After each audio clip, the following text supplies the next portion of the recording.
Sports. Hey, first time the trio's done it. I feel good about it. It could have been worse. Hey, so it's all good. All right, everybody. Welcome to another episode of Stuff About Sports, presented by the Give Us a Shot Network. I'm Germ. Today, we got Bert the Butcher, always killing them. We got Ty, Yella Mandela. And how are you guys doing this evening? Doing good, man. Doing good. I'm doing amazing, man. I'm like really about to steal that name though. I never heard that. Thank you. Yella Mandela. That? I like it. Yeah. I like yeah. You gotta emphasize. Yeah, the Yella Mandela. Like try to put some cadence on it. Today we're gonna talk about. There's a lot of things we're gonna talk about. We're gonna talk about NOOSE-Car and Talledega's Wild Weekend. We're gonna talk about individual choice in sports. If in terms of return to play, would you take the risk of coming back? And our fun topic that we got a lot of people involved in on social media, what player from your favorite team's past would you bring back in their prime and insert them to your current roster? But first, the warm-up. You guys ready? Of course. Let's do it. All right. First up, Big Dick Dak Prescott. He signed a $31.4 million franchise tag. We'll start with Bert. Who does this benefit more? Is this a good move for Dak or Dallas or neither or both? I mean, it's a good move for Dak, no question. I don't think it's a good move for Dallas by any means. They're putting a lot of money and faith in a quarterback that, in my own personal opinion, hasn't yet proved himself to be worth that money. Not to mention, when you've got the Red Rocket now sitting on the bench, you could just go with that cheaper option and let Dak cry it out. That's my opinion.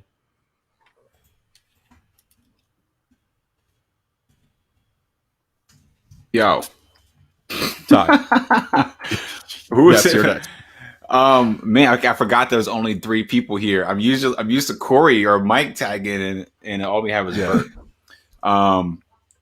Thankfully, we have Bert. Yeah, but so he didn't. He signed it. He signed the. So he signed the tender, and they have until July 15th to reach a long-term deal. Okay, so no, it's a 1 year deal though, right? Right. So he'll get paid how that works is you get paid the average of the top 5 players at your position. For Dak, it equals out to $31.4 million for this year.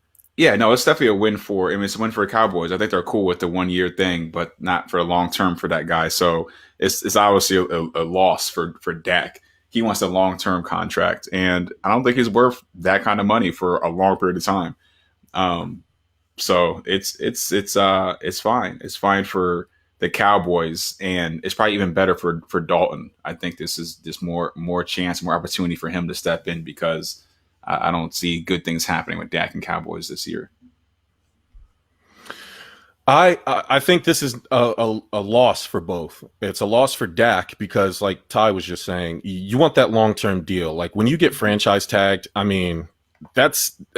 for football, that's purgatory, right? Like, yes, it's $31.4 million, but the Cowboys are telling you you're not worth that.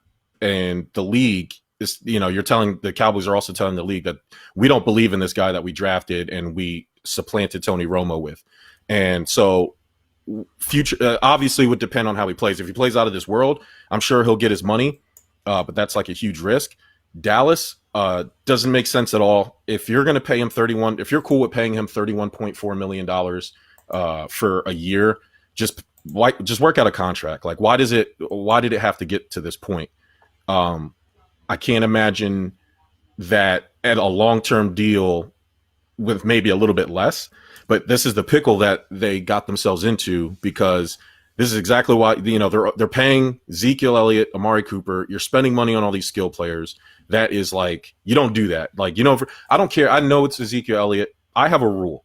You don't pay skill players for shit. You pay your quarterback first. And they gave all that money to Zeke and they gave it to Amari because Jerry Jones simply can't help himself because he wants all the stars. But it doesn't look good for Dak.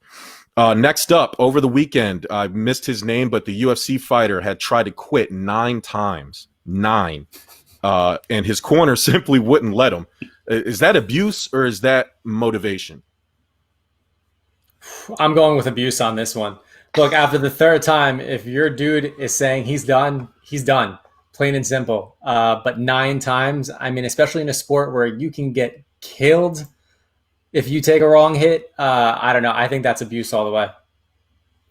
I think it depends. I wanted to. That's why I try to look up before we got to this topic. I want to actually see what really happened, what transpired, because you know what, I think is motivation. Because at the end of the day, and you will see especially, the ref usually stops it when it gets out of hand, right? Like I watch UFC all the time. Usually, if the guy's just not defending himself and is getting his ass whooped, the ref will stop it. Like, all right, this guy's defenseless. So for you to say you're done and the ref hasn't stopped it, then it sounds like you're bitch made.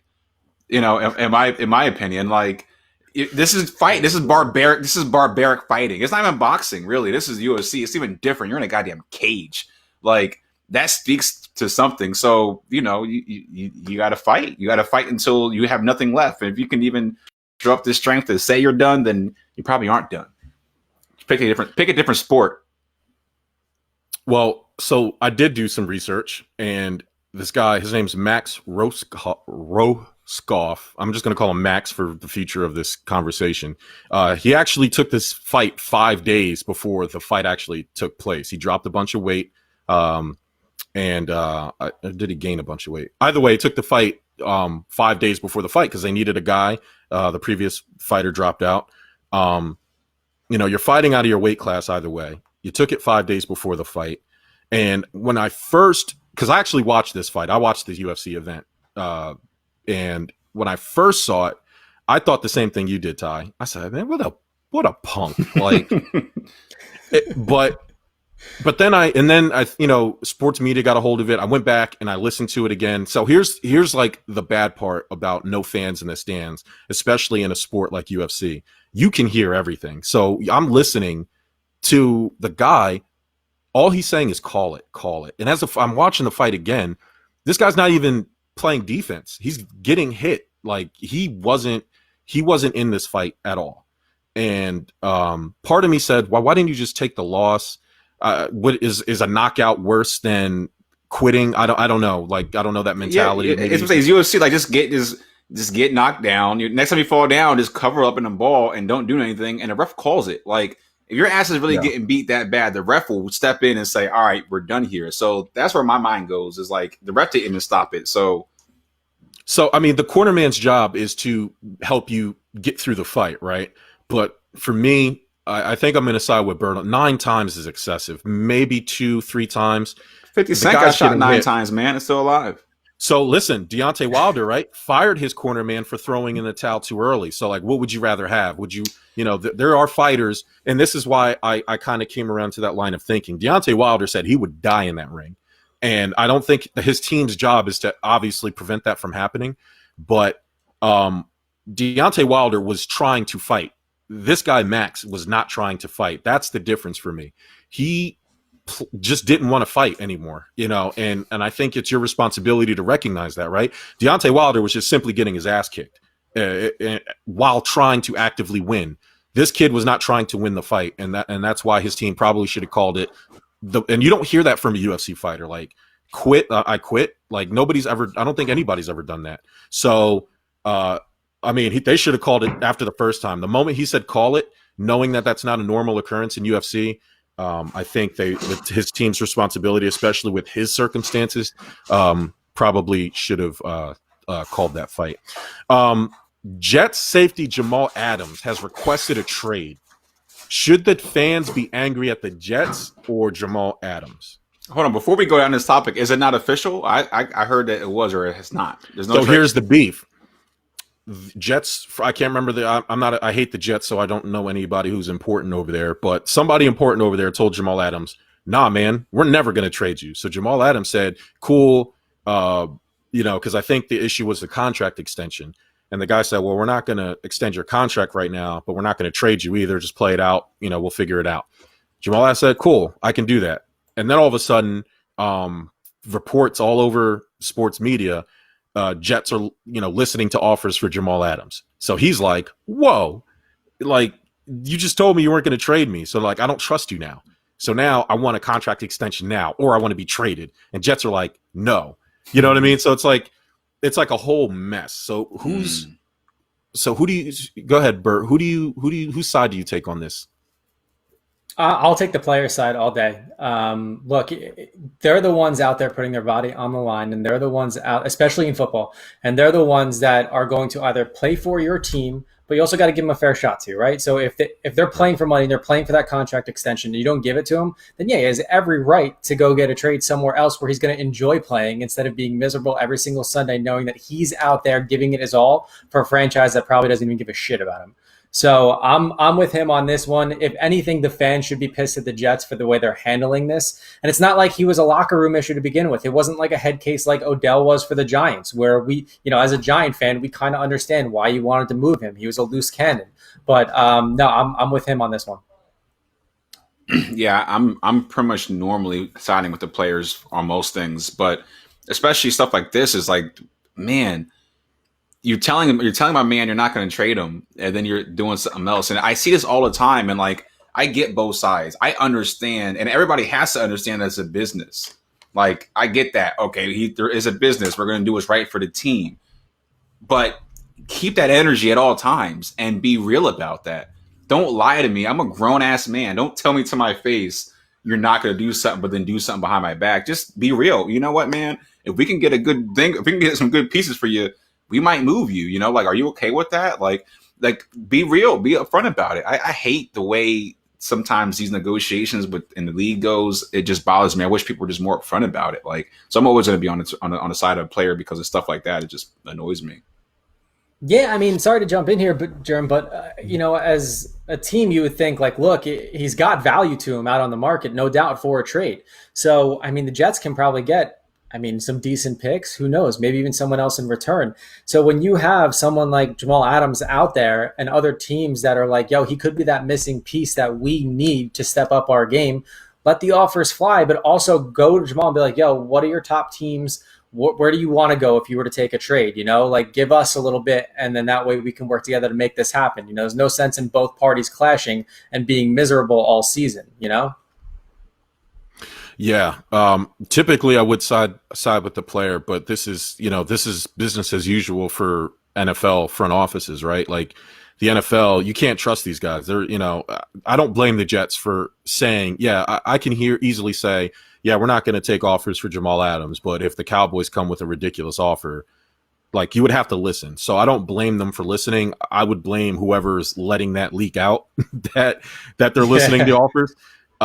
Because at the end of the day, of course, you're going to listen to the offer, even if you have no intention of actually trading them, just to see what you would get. Because what if it's something that you can't really pass up? Then, you're going to get traded anyway. I see. That's why I was confused, because my wife's the Eagles fan. She sent me a screenshot of something happening earlier, and I'm like, oh shit, he got traded today. Like, well, after all that happened, he put out a list of teams he wanted to get traded to. Eagles were on that list. The Cowboys. But there was literally a trade. There was a trade of like 2 players and a first round pick that she sent to me. I think that was just like one of those like hypothetical, like this is what would work. But the Eagles, Cowboys, because he is a Dallas native, the Cowboys were at the top of his list of basically all the contenders, the Chiefs, the Ravens, the Seahawks, all of them were on his list. But that happened after the already established turmoil. So we'll see what happens. I mean, he is the best player they have by a lot. The Jets are not a good team.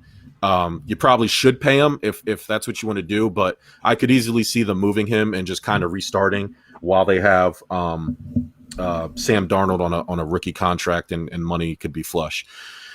All right, moving to a little baseball, the kid, Ken Griffey Jr., the only true baseball guy that we know hasn't taken steroids, has a little beef with Bert's New York Yankees.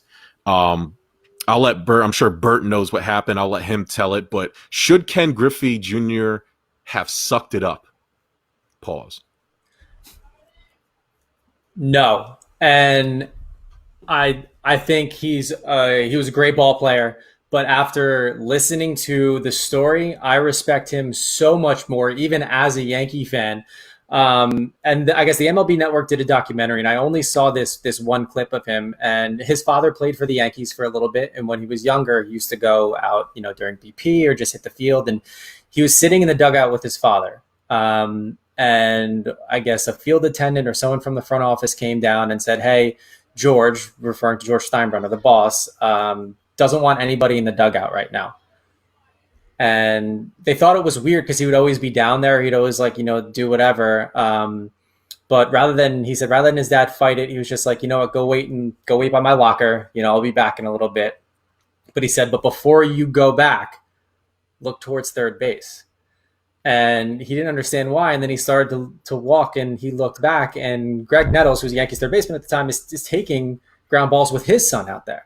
Is he a white man? Is he a white man? Okay. So that's where, yeah. So he is a white man. So since that day, Ken Griffey Jr. had a pure hatred for the Yankees. And I got to be honest with you, rightfully so. Not only clearly was a racist decision, but, I have to respect him because, he was basically, it was a shit move on the Yankees' part to do that, for George Steinbrenner to say, yo, get him out of the dugout, especially since his father played. And then, for him to stick by it and have this pure hatred towards them, where no matter what, he was going to be a great ball player for other clubs, an MVP, a Hall of Famer. He doesn't have that World Series ring. And even as the Yankees were winning throughout his playing career, he was just like, yo, I don't ever want to step foot in a Yankee uniform anywhere. He wasn't going to sell his soul. His morals are so much higher than just to get a ring, just to chase it. And he knew his value, and he was like, no way. And then there was a clip later they played in the documentary where he's signing balls at Yankee Stadium for Yankee fans.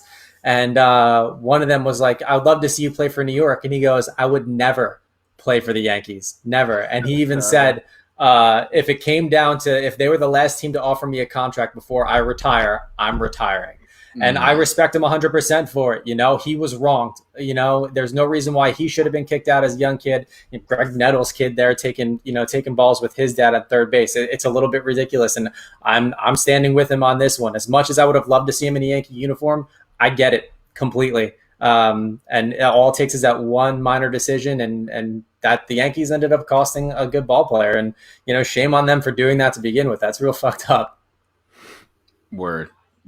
Good call, Burr. There's not much I can say. I'm glad you took that stance, man, because yeah, man, like fuck that, man. Like it really reminds me of like what Michael Irvin said about DeAndre Hopkins, or about about Bill O'Brien and DeAndre Hopkins, about how he had an issue with him having his baby moms or his family or whoever at the facility, even though other people do the same thing.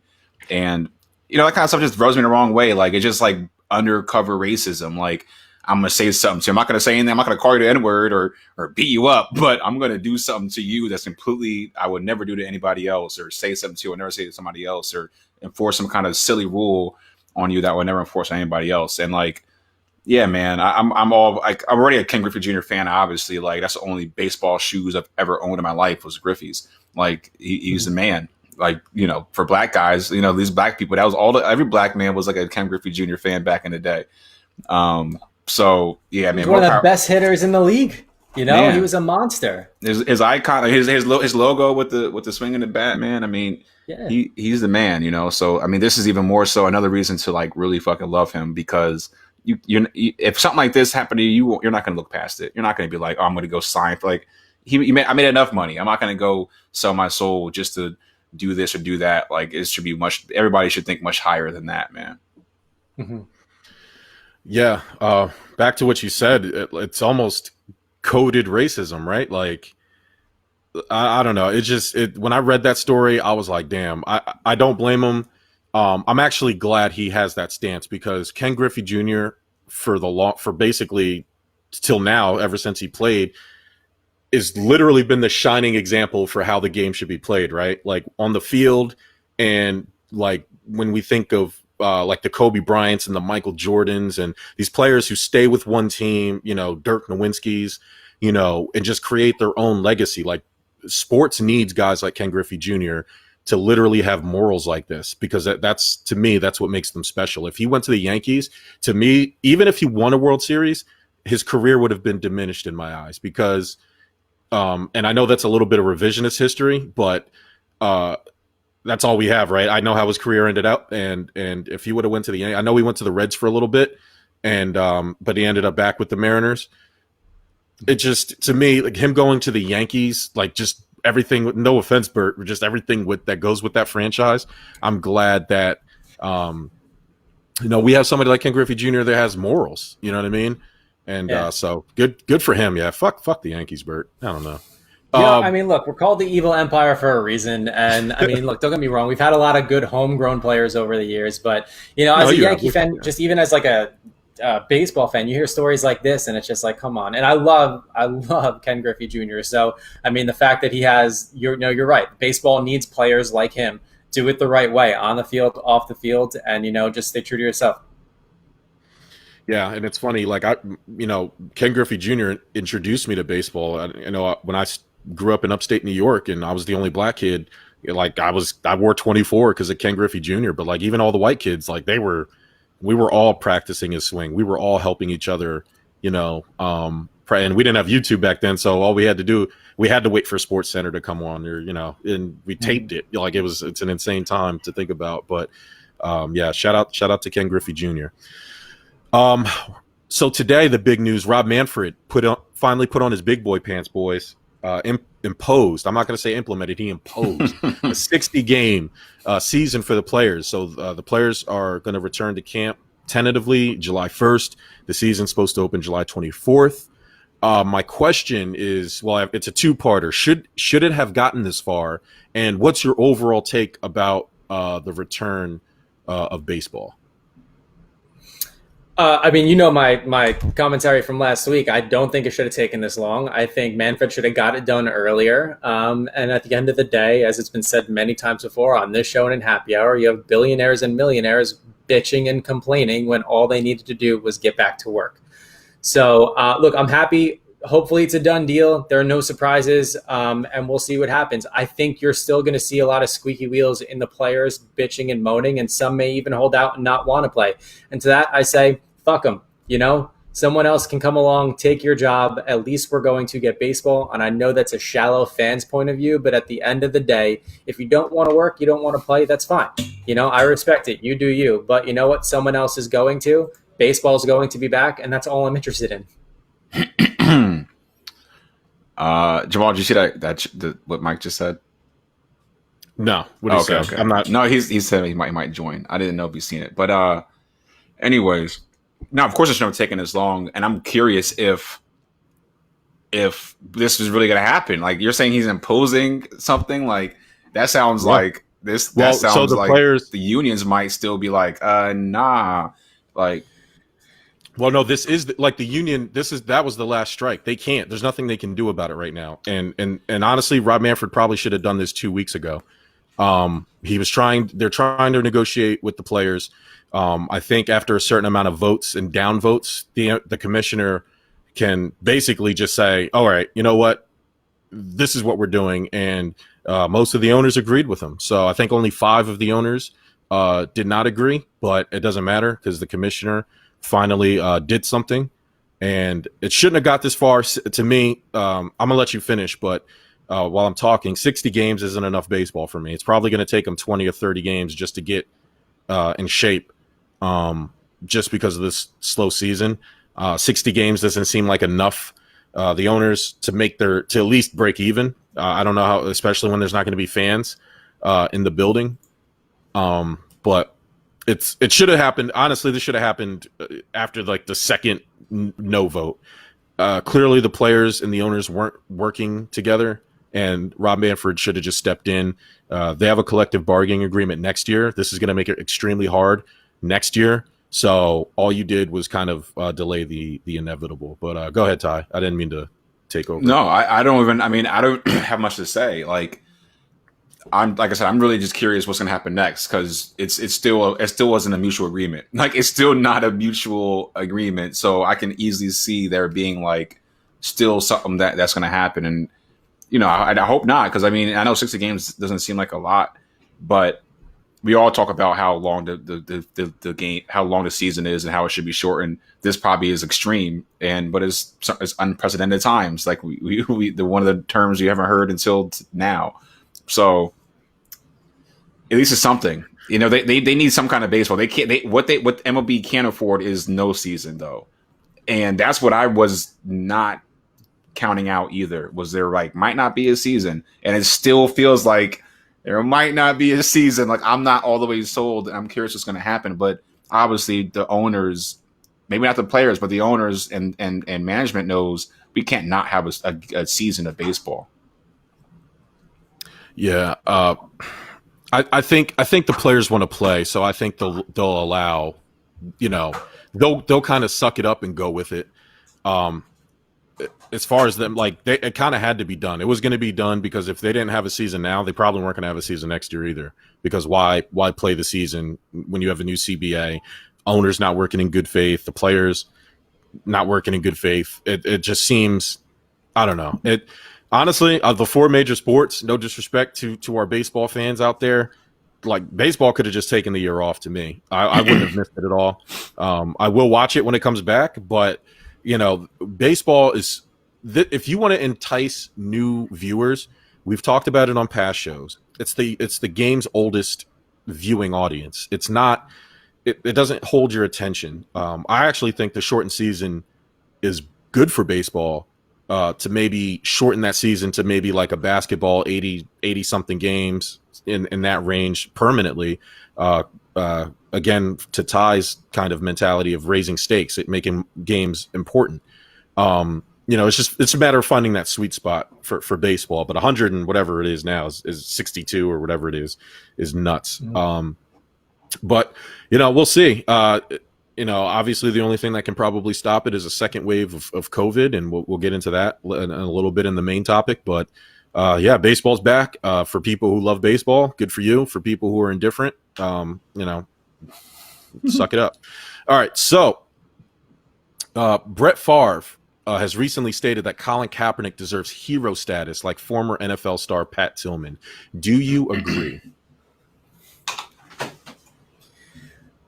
In a sense, I do, because he stood for something when everyone else turned their back, and then lo and behold, I mean, he was right, of course, the whole time, and now the NFL and everybody else with their tail between their legs is finally starting to realize it, and they're supporting it. And he was the catalyst for change, whether they want to admit it or not. So I think he deserves some type of status. I also think he still deserves a public apology. With the commissioner, with the owners of the NFL and everybody else. Look, I think he's destined for something, to say the least. As great Pat Tillman was, where he quit football, went and served his country and sacrificed his life. I mean, Colin Kaepernick sacrificed his career to start this movement. So I honestly think he deserves some type of status. Yeah, of course. I mean, I think it's obvious. I'm trying to pick my words carefully because a lot of things going through my mind. For one, Pat Tillman, you're saying he's a hero, gave his life, right? But who killed Pat Tillman? Go ahead, Ty. Tell us what happened.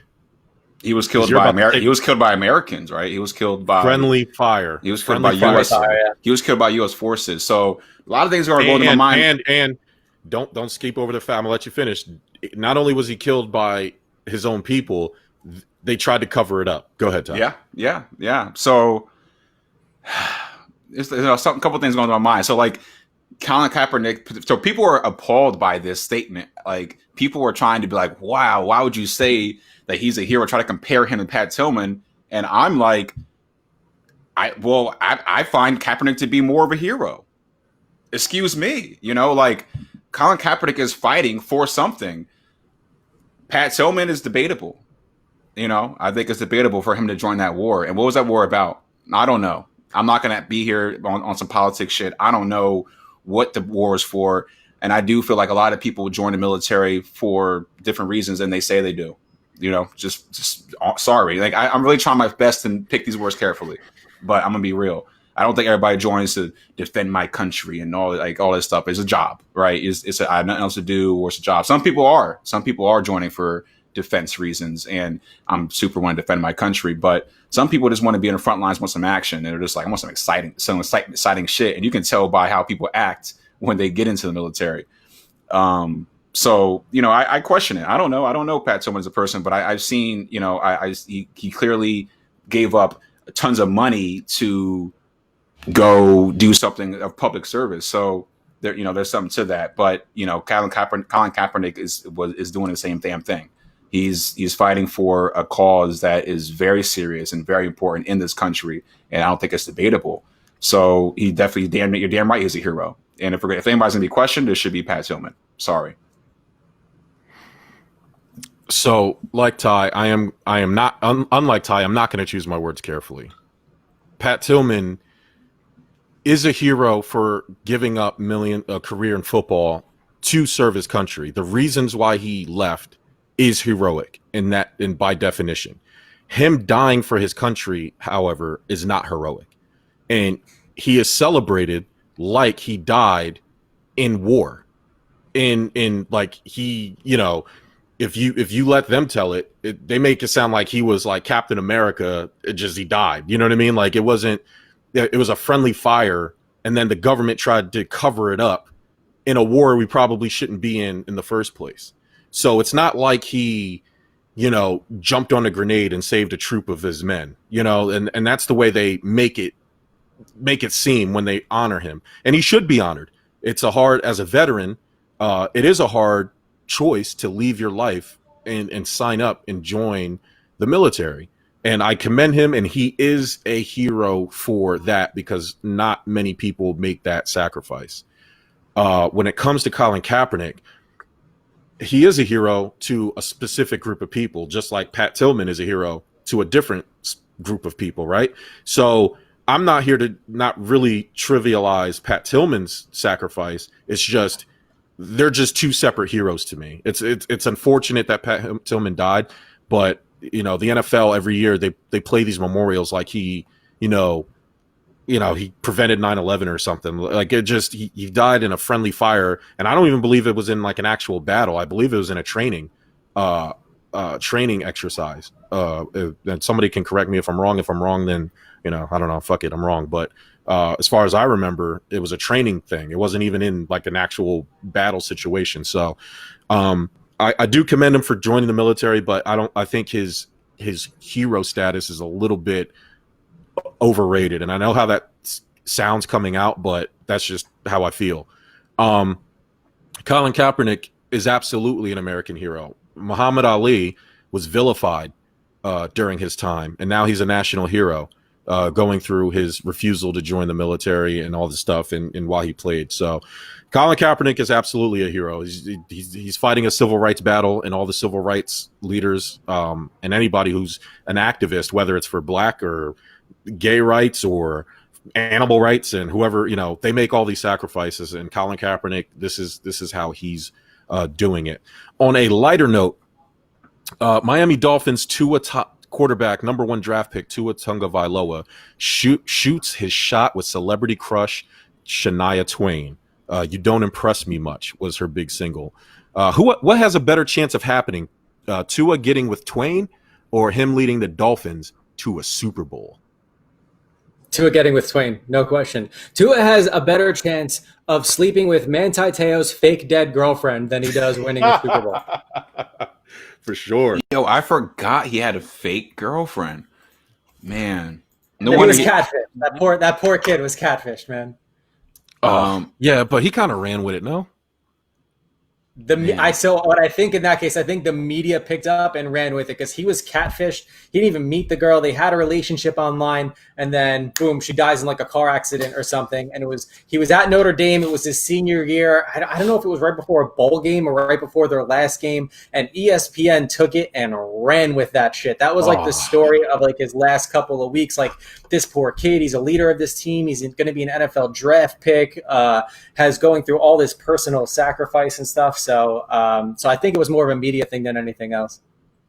Well, the other thing was like a lot of radio stations, like they had the Monte Teo like fake girlfriend emojis and stuff like that. So people leaned into that poor guy hardcore. And that girl or whoever it was texting him like had to be an amazing salesperson, right? Because they didn't have to give anything up, and this guy was. It was a dude.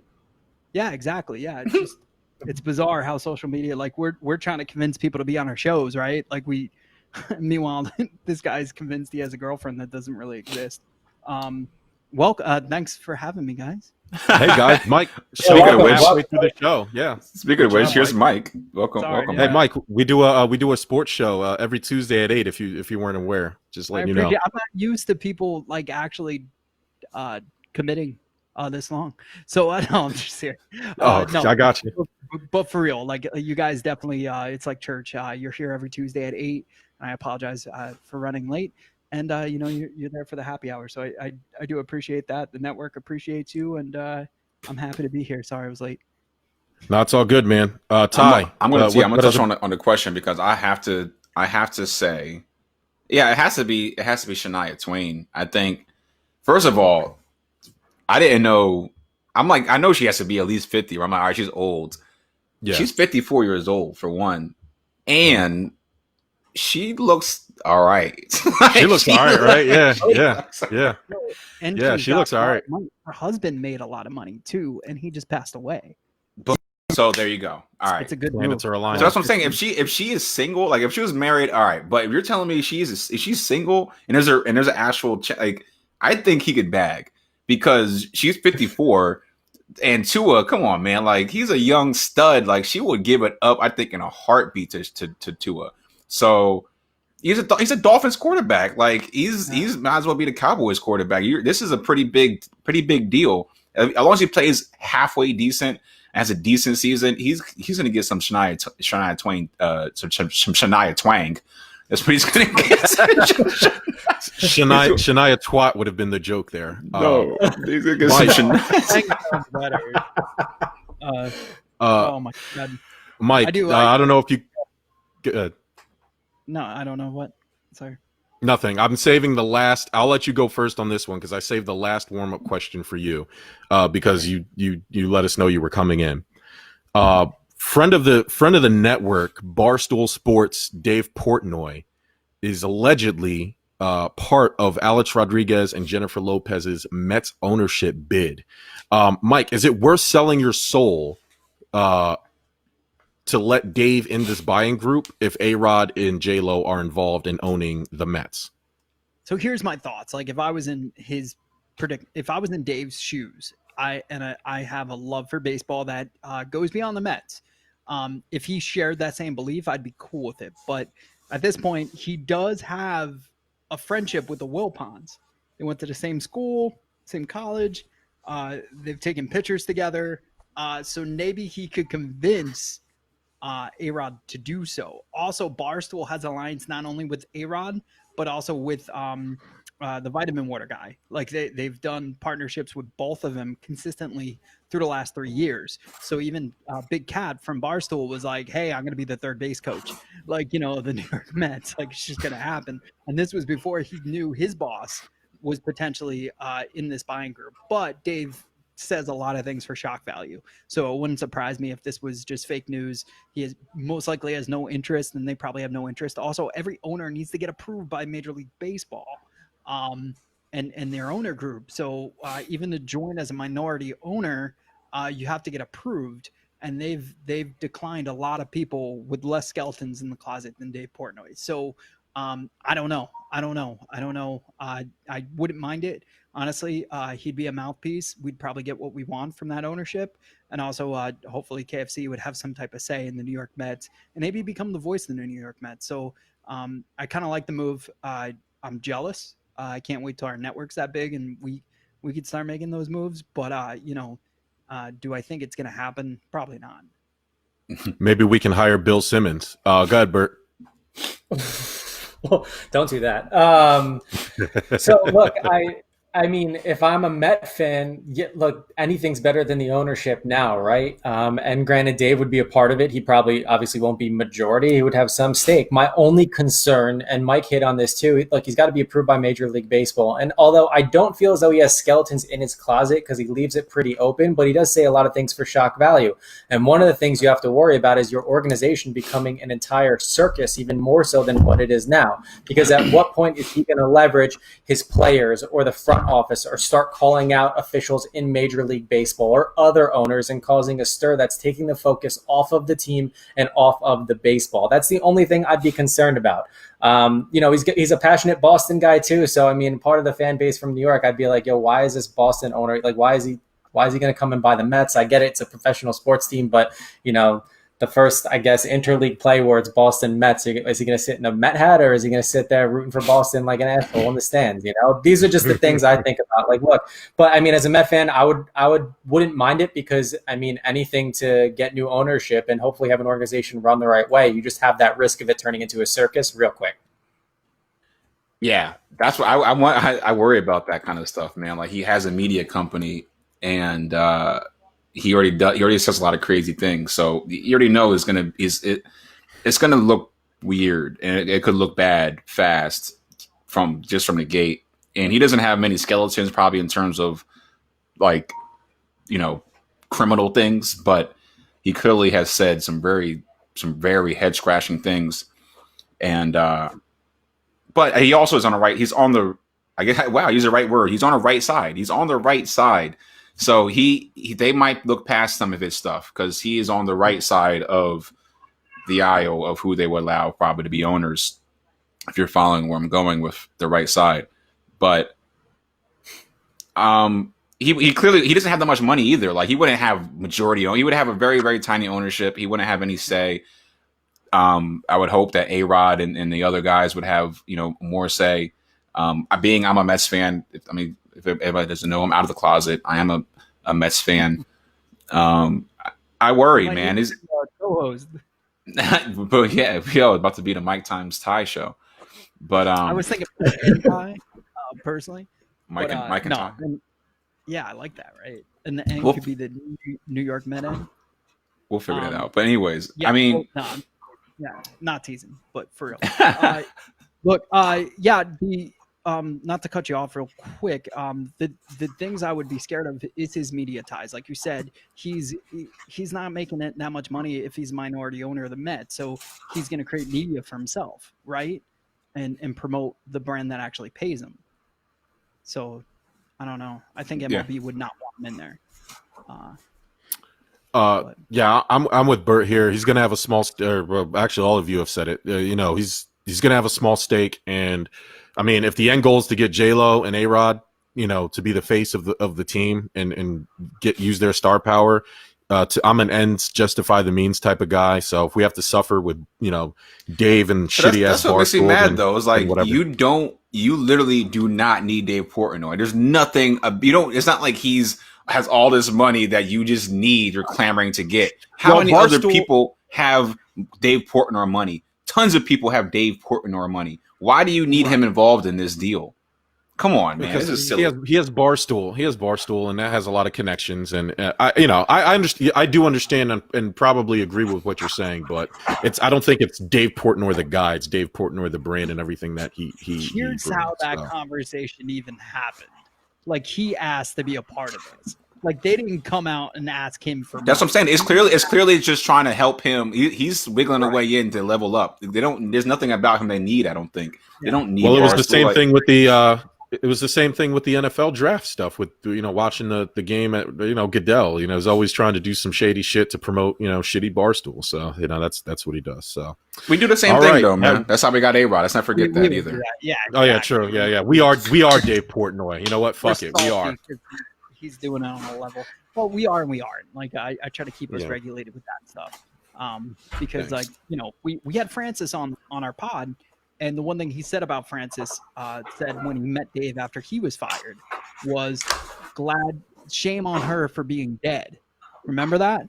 So the minute he gets close to Met ownership, I'll make sure we send that out to every outlet because there's there's a lot. And if that's all we have on him, I'm sure everybody's got a lot more. So, he's the only guy that decided to break the Instagram alliance of not posting on Blackout Tuesday. So, I mean, it's just, I just think it would send the wrong message. And as much as Boston and Met fans can agree on some things, and that's that hat above us sucks.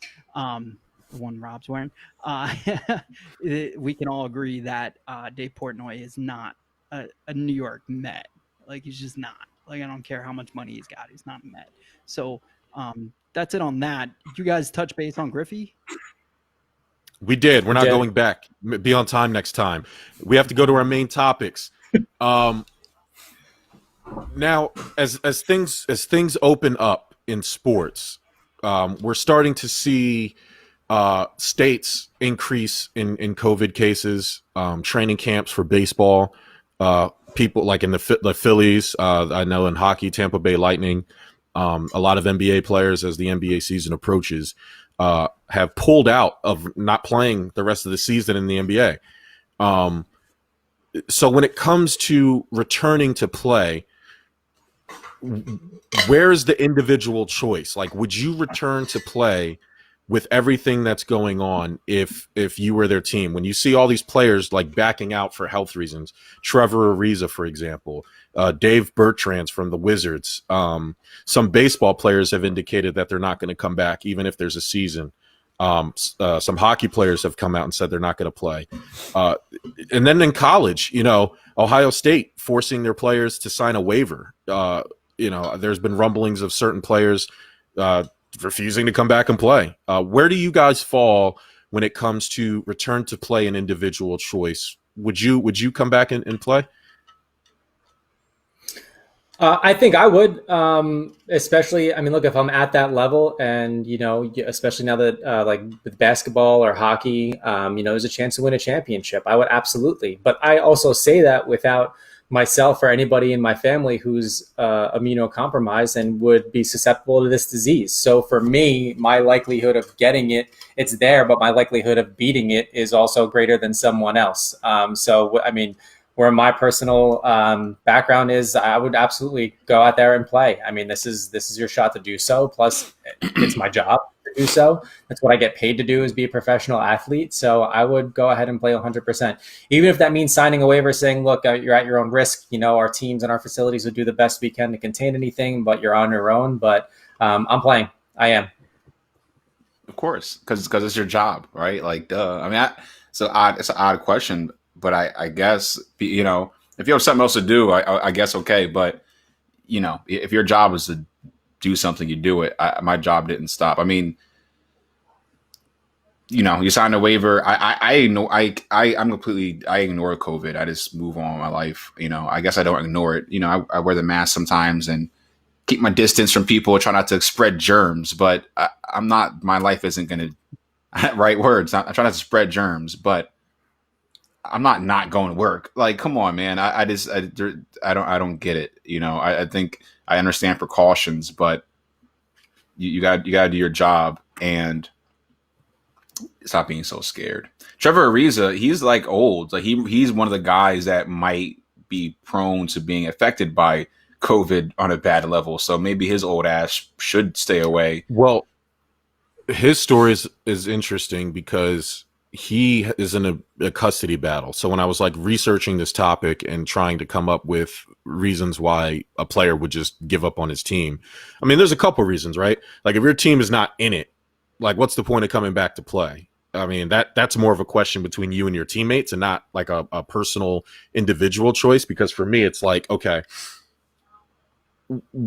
I think what people are getting confused is they're expecting zero risk calculation, right? At the end of the day, we're talking about risk assessment. So at what level are you comfortable with at taking a risk into going to play? And we all make that. We do that every day when we get up. We all do risk assessment. Hey, am I going to go to Walmart? Am I going to go to the grocery store? Every time we step outside of our house, it goes from zero, because that's really the only thing besides a vaccine. The only way to have 0% risk is to stay home, right?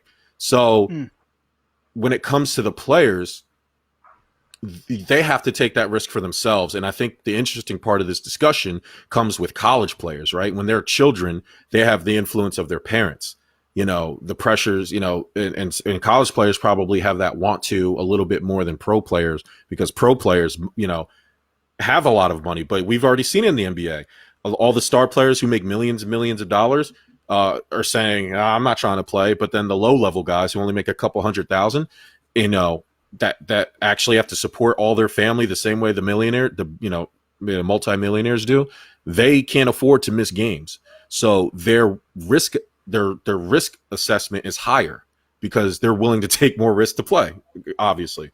For me, it doesn't make really much sense for them to have this conversation, because I see it all the time, like, oh, shut down sports for all of 2020. As we opened up, I don't know what people thought. If you're going to open up more things, coronavirus cases were going to go up, right? Like that's common sense. But the way they talk about it is that, oh my God, we can't believe coronaviruses are up in Florida and this and that and the other. Like, really? you're shocked at the fact that you're sending all the sports down to Florida and there's more coronavirus cases? Like, no shit. The key is, for me, when I think about it, is to limit the amount of cases, limit the amount of spread, that the healthcare system isn't too overloaded. Once you get there, that's the curve, right? That's when we can safely say, all right, we can take a certain percentage of risk. And I think that the players I think that's probably baseball's issue, right? The players are taking a bigger risk, even though maybe not as much as football. And it'll be interesting to see how the NFL tackles this. They've had the luxury of time because they're not starting until September. But basketball too, how much risk are players really, really interested in taking on? So that's why I thought the topic was interesting. I think I would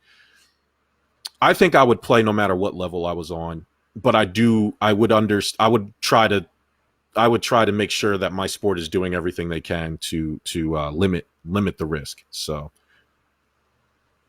I agree with that. I think that there's a lot to be said about an athlete not wanting to play and losing a ton of, and if they believe that, they believe that, just like, how the world's opening. But unfortunately, there's a lot of jobs that, I work for a company and I had to tell employees, like, look, you come back now. If you say no, I don't know when you're going to come back. Like, we need you now. Like, and they really didn't have that choice. So power to the player for having that option. Most Americans don't, to be frank. And people like me have to go in every day and not know who I'm dealing with, deal with a larger crowd than 18 men on a baseball field or 10 guys on a basketball court. But, and have to live a life that is scary, essentially, and not know who you're interacting with, not know what money you're touching and stuff like that. So if they're able to do what they love, and also do it safely, or as safe as possible, I think they should play. And unfortunately, the way they handled themselves with this whole, at least the MLB, they left a lot on the table. They left a lot of money on the table. They left a lot of opportunity on the table for their players, also that they could file a grievance after the season. And it's just, it is what it is. I think it's a dark day for baseball. I'm glad that we're coming back.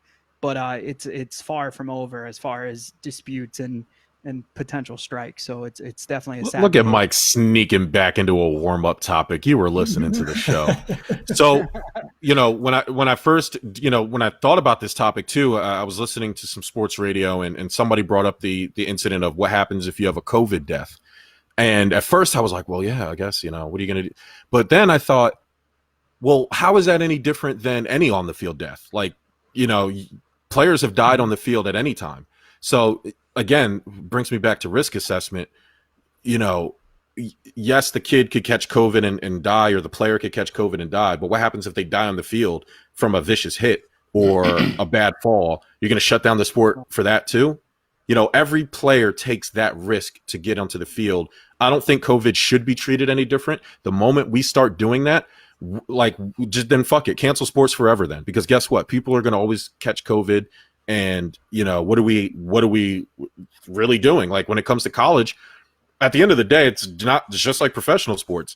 Like, the top 3% they say of college kids end up going pro.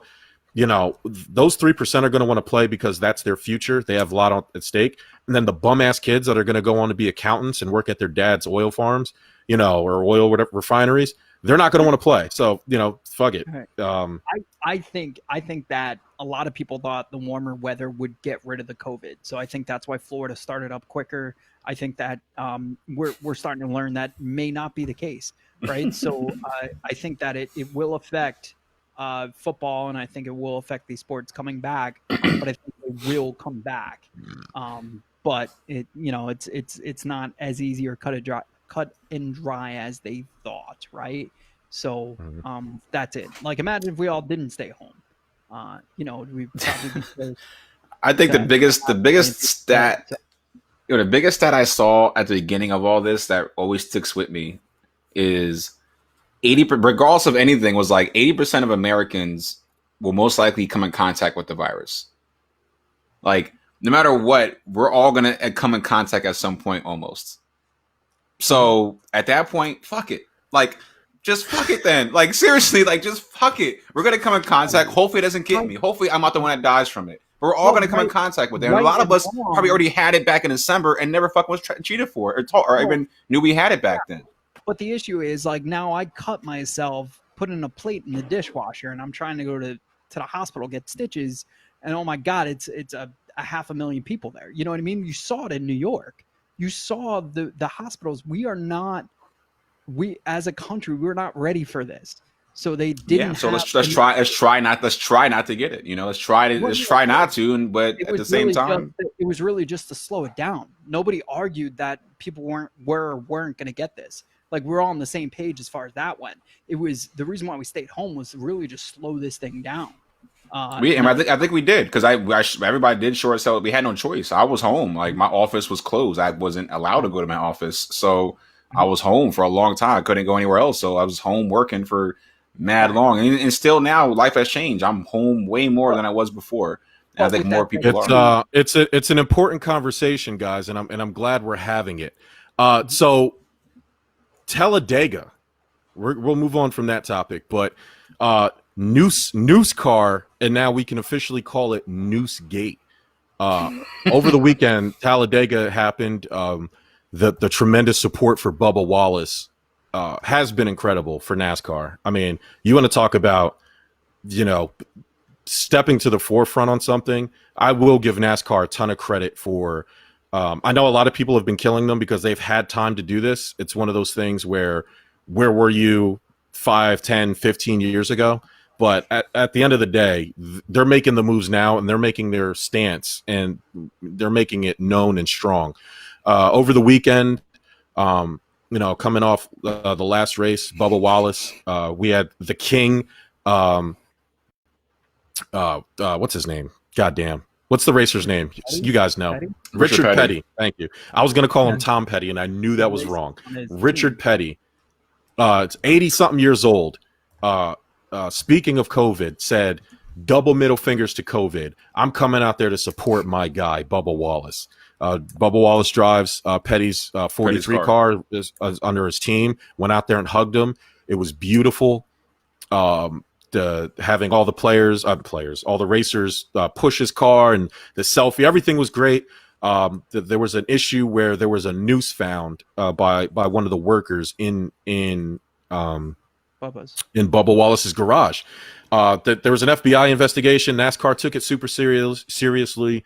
They ran their own investigation. Come to find out, that noose, if that's what you want to call it, it could have just been a rope tied in a loop. Who knows how it was? I like to think of one of those like old style burlap noose type things, like from the old, West movies. But I guess it was maybe just a rope found in the garage. But it wasn't a noose. It was there for over a year, and there was no hate crime. There was no race. It just crazy coincidence that it happened to be in Bubba Wallace's garage. So, so we'll skip over that aspect, as hilarious as that is. What did you guys think of the race, of the whole weekend? I didn't watch. I watched the race. I didn't watch all of it. I did watch it because I wanted to see, obviously, if Bubba was going to win. And if you want to support Bubba Wallace, we have our Bubba Wallace shirts up and ready to go at www.giveusashot.network. So go support Bubba. I'm placing my order right after the show. Matter of fact, I might do it before while we're talking. But start with Bert. What did you guys think of Talledega weekend and Bubba Wallace and everything that's going on? I think tensions were running high as a carryover from their Confederate flag ban. And I think that's what led into Noose-Gate, to be honest with you, because even before, when the race was supposed to go off on Sunday, there were cars of protests with their Confederate flags out there. You had people, and what they were allowing a certain number of patrons into the stands, right? Something with this race. But even then, you had a bunch of people out there protesting with their Confederate flags. Wasn't there like a plane that flew over that read defund NASCAR with a Confederate flag on it too? So I think it was very tense. I'm glad NASCAR basically held their ground and was taking it very seriously. And then the race, of course, because of weather, was pushed to Monday. Again, through all this stuff, I got to be honest with you, I didn't watch 1 second of it. But overall, I got to be honest with you, with everything going on, I think a lot of people were just distracted from the actual race in itself. I'm glad it wasn't a hate crime that was committed, because once I heard about that, I was like, that is absolutely awful. Like, who in their right mind would do that right now? But I think it was all just because of everything else that was going on. So look, glad it wasn't a hate crime, and I'm glad to see that community come together and really take a stand for one of their drivers. Yeah, that was surprising when I seen them pushing the car up, and I was thrown off by it at first when I seen them pushing the car, because I think NASCAR even posted it, or ESPN posted it. I missed the race. I was like out shopping and stuff, but I tried to catch. I tuned in for Sunday. I tuned in on Sunday, and I said it in our group chat. I was like, "Yo, I literally tuned in to Talledega race on Sunday, like ready to watch it on Juneteenth weekend of all weekends. I must have tuned into NASCAR, and there's a rain delay, and I was like really upset. I was like, "Damn, there's a rain delay on for Talledega." I don't know who I've become, but I sure as hell was upset at the rain delay on Sunday, and I missed it on Monday. But I did try to watch a little bit on my phone just to check in and see what the standings were. And I'm not sure where Wallace started at, but he ended at like 14, which is fine, because at the time I saw him, he was like 17 or 19 even when I checked in like in the midway. So for him to finish top 15, I'm happy. I'm guessing he probably started in like the 20s. So I'm proud of that. But when I saw them pushing a car, I literally thought that they were pushing his car to the front, because they said that, like, pushing his car to the front, and I'm like, oh, word? Is this what's happening? Like, he got a noose hung in his thing, and now they're going to push his car to the front, and he's going to get the pole. He's going to get the first position now. They're going to look out for my man. That's really what I thought. I was like, there's no way they let that happen. But of course, I don't think that's what happened. I think they just pushed the car, but they made it seem like they were pushing it to the front. And I thought that'd have been pretty dope. I wish that would have happened. I think that would have been a nice form of reparations there. Just put him in the front. All right. God damn it. He's been held back enough. God damn it. So, yeah, I hope it doesn't take away from the fact that there really still is issues, obviously, because like there still was Confederate flags out front, like Bert said. You still had the plane fly over with the Confederate flag on it, on Sunday. So for this to not have been a thing doesn't mean it's still not a thing. But obviously this one thing just isn't a thing. And, that's all. I'm glad it wasn't somebody. I mean, actually, no, I'm not glad. I really wished it was somebody, because there's cameras, and I would love to just find these races on camera so we can just take care of them. Well, you've heard it from other companies. They're afraid to lean one way or the other. Like, you heard Starbucks say some things. There's been shows on this network, to be named and anonymous, that clearly feel some type of way about this. But when you look at NASCAR, my best friend just said he watched NASCAR. Like, you know what I mean? And you see them they are only gonna lose the people that actually go out and watch. And maybe they'll gain a few. But for every tie, there's probably, unfortunately, the way this company was bred, there's probably 10 people that will, I'm not going to watch that. One man kneeled in the NFL in a predominantly black, the athletes are predominantly black, right? It's fair to say that, right? Unless you're a quarterback, you're not white. and hopefully we're fixing that too. But to be frank, like, it's a predominantly black sport, and they're upset that somebody kneeled. And a lot of people would sit there at parties. Oh, I'm not going to watch that stuff anymore. I'm just not going to do that. Like, imagine NASCAR. For NASCAR to take this pole position, to take this type of movement and say, look, yeah, we're going to lose followers, we're going to lose friends, we're going to lose fans, but in the long run, 100 years from now, we finally fixed our sport. That's big. Yeah. That's big, because there's no racetrack in New Jersey, right? Yeah, there is Autobahn, Autobahn, right? ACO. Autobahn. They're not going there. They're not going there. NASCAR. There's no NASCAR in New York. You know what I mean? So they don't have us as everyday viewers. They have their predominantly Southern Caucasian people. So, I mean, it's just like, you know, for them to take that stance, I think is huge. And I fully support it, even though I still can't watch left turns or right turns. Listen, you know, for a long time, NASCAR has decided what their branding was going to be. Their branding was going to be South, right? South and white.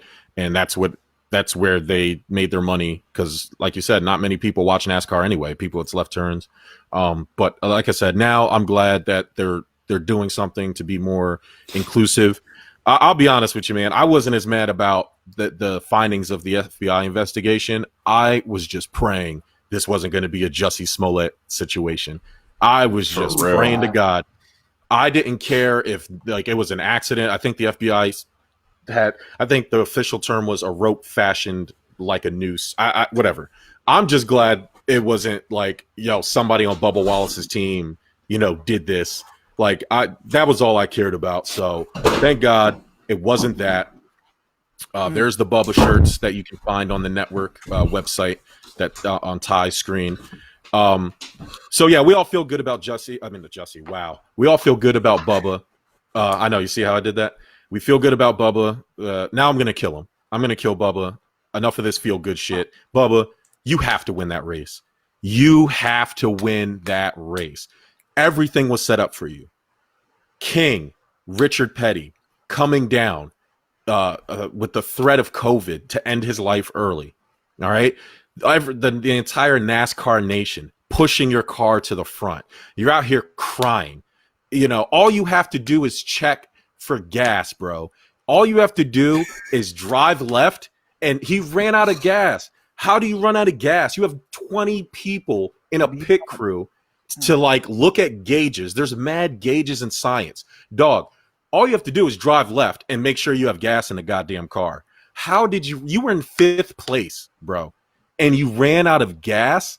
It's unbelievable. You have to win the race. You have to win it. Black America and white America simultaneously were behind you. The world was watching NASCAR. I was watching NASCAR for you. And this was my first, Ty watched the last race. This was my first NASCAR event that I watched. And because I've watched one NASCAR race, I've watched them all. So now I'm a NASCAR expert, bro. It was just, the odds were already stacked against you because that 12 car got back-to-back wins at the Dega. And that's what us professionals and us gearheads call Talledega. It's called the Dega, for you guys who didn't know. We call it the Dega, us avid NASCAR fans. So the 12 car had back-to-back wins at the Dega. The odds were already stacked against you. You have to make sure you have gas, bro. There's nothing else for you to pay attention to. So, Bubba, he did start it, and I did this. I double check. He did start at 24. He did start at 24, but that's even another reason. We blessed you with our number, 24 media. Kobe Bryant didn't die for you to run out of gas on the track, my dude. Okay, win the race. Every race. This is actually the 3rd race since his first race of him with that Black Lives Matter car. But every race, this is the 3rd one. Every race I've seen him in, he starts in the 20s, ends in the teens. I'm not a race driver. I'm not a NASCAR fan per se. Right? So, yeah, it's better. Like, for him to jump up 10 spots and finish higher is like, that's all I can ask for. I'm hoping now he can start getting into the starting in 10, 12, 13. I can ask for you to win. I can ask for you to win. I can ask for you to not run out of gas. Course. Think about this for a second. The last race, what happened? You didn't change all 4 of your tires. Okay? this race, you run out of gas. You're starting to make us look not competent. Now I can see why NASCAR's been all white all this time. Bro, make sure your shit is right. There's 40 cars here, right? I'm looking at 40 cars in this race. He ends at 14. Like, he's literally in the top 30% of finishes. You have nothing to say about these other guys that are all white. Not even most likely. These dudes guaranteed. were trying to let him win the race. If you've watched it, these dudes were trying to make him win the race. No. If you watched it, you would know that's false. That's false. I think he took 2 the one time so he could have a lead lap. Like, so he could have said he led in that race. And also you get points for that as well, from what I understand. I don't know. I don't watch NASCAR. Listen, do you know what else you get points for? You get points for winning, okay? Enough of this. Enough of this science bullshit. Like, for him, if he didn't have all this attention, then I would understand the strategy. But, bro, your window here is small, and what you're doing is important. And the least thing you can do is make sure you have gas. Hey, have any of you ever run out of gas before? Because I haven't. Because you know what? I can look at the goddamn gas gauge and say, "Oh man, I need some gas." I know a lot of women. I don't want to go there, but I know a lot of women that have though. Okay, but I'm just saying how. Yeah, we're not. None of us have, but I've heard a lot of women run out of gas. Yeah. Well, listen. There's a gauge. Listen, Bubba, I'm with you. I'm standing behind you. Listen, bro, put gas in your car and change your tires and win a goddamn race. All right, because you got one more race for your boy, and then I'm checking out because this is ridiculous. Somebody should look at that for him, though, right? There's 19 people in a pit crew looking at it. Somebody whose job it is to say, "Hey, man, you're on E. You probably want to grab some gas." I mean, Jesus Christ, bro. Hit that left blinker. Come on in. Yeah, man. Like, what are you doing? And honestly, it wouldn't be as bad if he didn't have the 2 tire fiasco from the last race. Like, I wouldn't be on him as bad. But like, the window is small here. You're making us look bad, Bubba. All right. I just made you a shirt. We're selling a shirt in your honor. We're here. We're watching races for you. Make sure there's gas in your car. Make sure your tires are good, and you better win the next race, or it's going to be over for you. Or I'm going to start a petition to put back the Confederate flag back in the NASCAR. So now, now that we've got all that stuff out of the way, here's the fun stuff. I was just thinking, man, the Buffalo Bills, they're complete. They're complete, except we're missing one thing. We're missing another edge rusher because we're old. So I came up with a topic for the show, and I posed it to you guys, and I posed it to social media. If you could bring back one player from your team's past in their prime and insert them into your current lineup, who would you bring back? I will go first, and then I will let you guys have the room. I had football, the Buffalo Bills, and I chose. This was hard because it was easy for me to go with Jim Kelly, but I'm not going to lie to you guys. I like Josh Allen a lot, man. I really do. I'm not, and the one thing and our offense does need help, but I went defense, and I was going to do Thurman Thomas, but I really like Devin Singletary. So then I said defense wins championships, and the Buffalo Bills defense is already a top 5 defense, so I went with Bruce Smith. Just to solidify, we would have the best defense of all time if we had Bruce Smith on my team. So I chose the greatest defensive end of all time, Bruce Smith. He can replace anybody on our line except Jerry Hughes and Ed Oliver. You insert him in that, and we have the best defensive line to ever live. Go ahead, Bert. My New York Rangers were blessed with the great one, Wayne Gretzky. The end of his career, he retired a Ranger. If he comes back now in his prime, why not? I don't care what other centerman he leaves out, to be honest with you. Anything to have him on the team. He was the greatest goal scorer of all time. So that's all we need right now. Yeah, luckily I didn't get the football sport, the NFL, because I would have clearly picked what is already happening. Yeah, I mean, we literally not even that, but literally, yeah, your team's already doing it. Your team is doing it in real life already. Real life, because literally, this is his prime. Literally, this man he's in his prime now with his old slow ass. He's never been as smart as he is now. Probably not hasn't been as athletic as he is now. Probably, but either way, I'm gonna go basketball. As an avid Sixers fan, it's probably very clear who I would. Now, it might not be very clear, actually. It might not be very clear because there's a lot of great Sixers. I mean, even Wilt was a Sixer, and Bert and Barkley and Dr. J. But I have to go AI because of what the team is now. So if I just could only, I got so excited, I swear I almost ejaculated thinking about AI on our current roster, because it would just give us a solidify our score. Like AI never had anybody else. So what would the starting lineup be? It'd be Simmons and AI and Tobias, and Embiid. I guess maybe not Horford. I don't know who I don't know. Or you know what? Maybe I'll keep Josh Richardson and bring Horford off the bench and probably play Simmons as a point forward. Say that. Yeah, play Simmons as a point forward. Absolutely. So yeah, Tobias, Simmons, Embiid, AI, Harris, Richardson. Hell yeah, that's exactly what it'd be. And we have a real score. Like AI would have the ball in his hands a lot, but I would hope that Brett Brown would still keep us in that team ball, because you still have all these other people. And I think AI, he's been an Olympian too, so AI knows how to. He can play as a team if need be. It's just he's never had a team, and I think on this squad it'd be ridiculous, man. It'd be super ridiculous. AI on this team. Underrated defender Brett Brown is a Euro coach who praises defense, and AI would fit perfectly with this team. Mike. So there's a lot that come up. Piazza was huge on the network. People were saying that. People were saying Tom Seaver, obviously, but we're rich in pitching as far as I'm concerned. You can mention Doc Gooden. You can mention so many people. I got torn in between two people: Willie Mays in his prime, and the originator of the swing you see behind me. So Griffey came with this. Everybody talks about Griffey's swing. Go to 1985 and you'll see Darryl Strawberry with this same exact swing, an effortless swing. A ball leaves the bat and it's out of the park. So I'm bringing Strawberry to my team. We would need him. Our outfield's weak. Perfect. Yeah. So Darryl Strawberry should be a New York Met in his prime right now. That's who I'm bringing back. That's awesome. I like it. It. Actually, it's funny because I knew Bert was going to go with Wayne. I mean, it's the great one, bro. Like that was easy. That was the easiest one of the bunch. I figured Ty would go with AI. I thought he'd probably surprise me and go with Moses or something like that. I thought of Dr. J. I thought of Dr. J. Like to have him beat this. Yeah. So we posed this question on social media.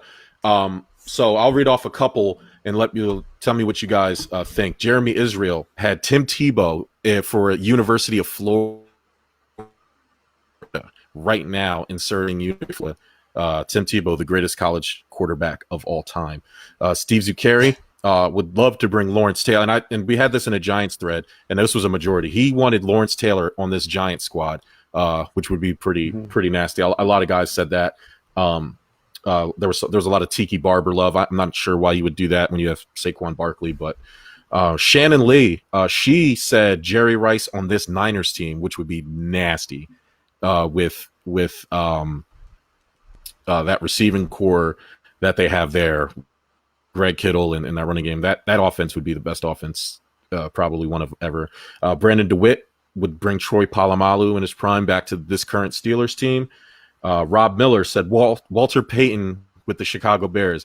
I mean, they could have Walter Payton, and I don't think it's going to help that much. W.B. Burrell, my man Burrell, served in the military with him. He gave me two. He gave me Kobe with this Lakers squad, which, I mean, with Kobe, LeBron, and AD, yeah. I mean, who would want to see that with Kobe in his prime? He put Michael Vick with it would be Slaughterhouse.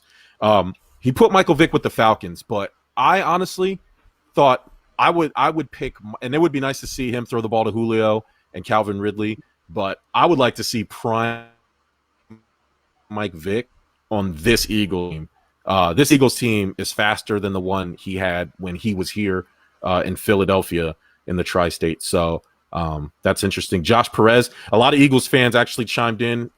There's too many of you to name, but I think Brian Dawkins was like the universal away favorite. Throw Brian Dawkins onto this current Eagles squad. Frank Classic, Frank Chicolo, put Bobby Orr. Huh? No, so I saw a lot of Reggie White. I saw a lot of Reggie White on the Eagles. Yes. Oh yeah, I saw Reggie White, and there was somebody else. There was somebody else on the defensive side that I saw. But oh yeah, some T.O. on this team would be nasty. T.O. on any of his team's prime would be nasty. I thought about him for the Bills. But we have good, and I'm okay with that. But Frank Chicolo, Frank Classic, picked Bobby Orr for the Boston Bruins, bringing him back. I'm not sure how good the Boston Bruins are, but I know Bobby Orr is pretty damn good. Bring Dirk to this Mavs team. Dirk, Porzingis, and Luka Doncic together on the court. That would be pretty dirty. Yeah. Like your draft last week. Timothy Merritt. Huh? Yeah, it would have been the white excellence, dude. The Dallas white excellence. Timothy Merritt gave us Dwight Freeney on the Colts, Michael Shawn, Mark Brunell on the Jags. Now, I had a tough time with this one because I don't think Mark Brunell is the greatest Jags quarterback. That's not saying much. I would have thought you would have went David Garrard or something like that there. Maurice Smith had Brandon Roy to the Portland Trailblazers. Brandon Roy could have been – he was a better version of what Damian Lillard is now. Those who had the privilege, his career was cut short a lot by injury. He just could not stay healthy, man. But when he was playing, he probably would have been better than Dwayne Wade. That's the type of player he was. He was dirty. Historically. Ryan Johnson gave me Deion Sanders to the Falcons. That would have been dirty too. Prime Deion with this Falcons defense. So that's what we had. We had a lot. I mean, there was a lot. There were so many to name. Thank you guys for participating. Here's a few more that I'm looking. Broadway Joe Namath to the Jets. Joe Namath wasn't even a good quarterback, so that's going to be a no from me, dog. Mickey Mantle to the Yankees. Tracy McGrady to the Knicks. Alex Rodriguez to this Yankees team in his prime. That would be that'd be clutch. Like the Yankees need more help, right, Bert? I'd have him on my shortstop. The super clutch.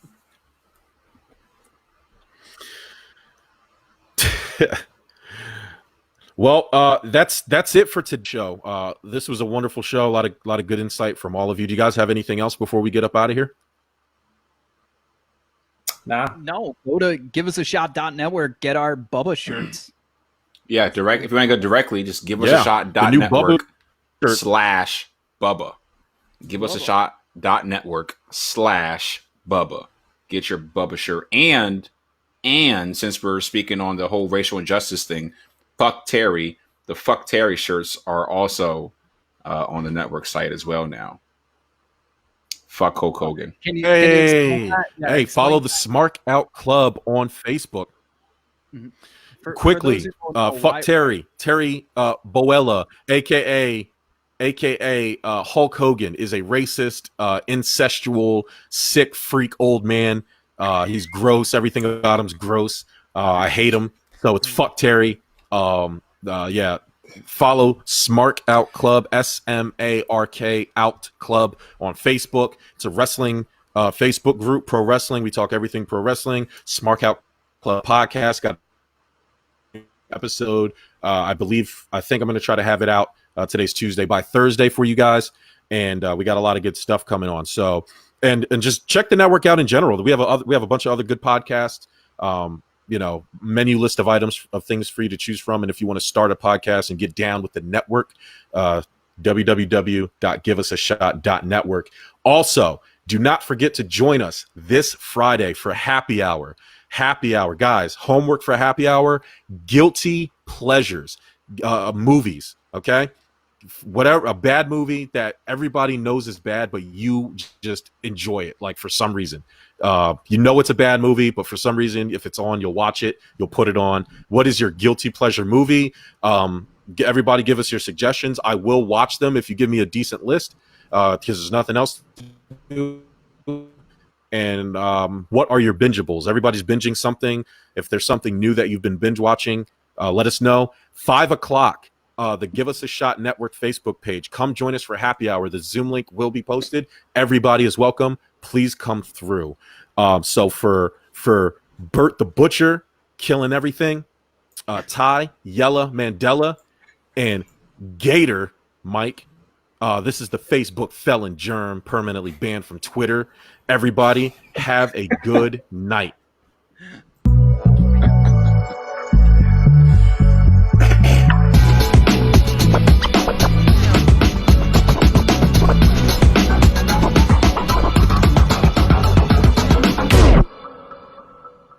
Sports